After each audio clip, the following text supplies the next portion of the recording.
Beebe has been governor of Arkansas for 2 terms and is getting ready to leave office in January. But before he goes, he's doing one final thing that got the national media's attention because it makes for a great headline. He's pardoning his own son, Kyle, right before leaving his job as governor.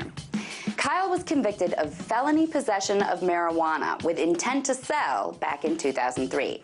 He did 3 years probation, paid over $1,000 in fines and court costs, and had his driver's license suspended for 6 months. He stayed out of trouble since then, but he still had to live without some of his rights because of the felony conviction on his record, like he can't go get a gun or vote. And he also has had to live with the stigma of having the conviction on his permanent record. But all that will change now that Daddy is pardoning him.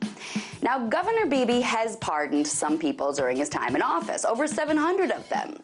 He said he believes in giving people a second chance, especially when they've seemingly straightened themselves out. And to judge from his pardon application he wrote for his father's review, Kyle seems like he's really sorry for being a punk 10 years ago and has since been a good citizen. The governor maintains his kid got no special treatment since he's pardoned lots of people, but many people don't see it that way, especially people like Troy Nations. Troy was convicted the same year as Kyle was for the exact same charges.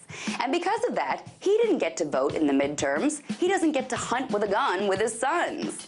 He faces the same stigma that the governor's son faces. And like Kyle, Troy has stayed clean ever since.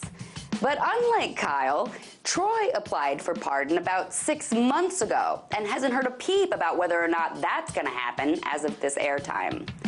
Kyle applied and was approved for a pardon all within a month. And the governor even said he would have pardoned his son earlier if he would have just applied earlier. While I agree with the governor about second chances, especially in the case of nonviolent crimes related to our stupid war on drugs, the fact of the matter is millions of people are arrested in the U.S. for possessing weed, and most of them aren't lucky enough to be a governor's son. So most of them won't have their records magically wiped clean.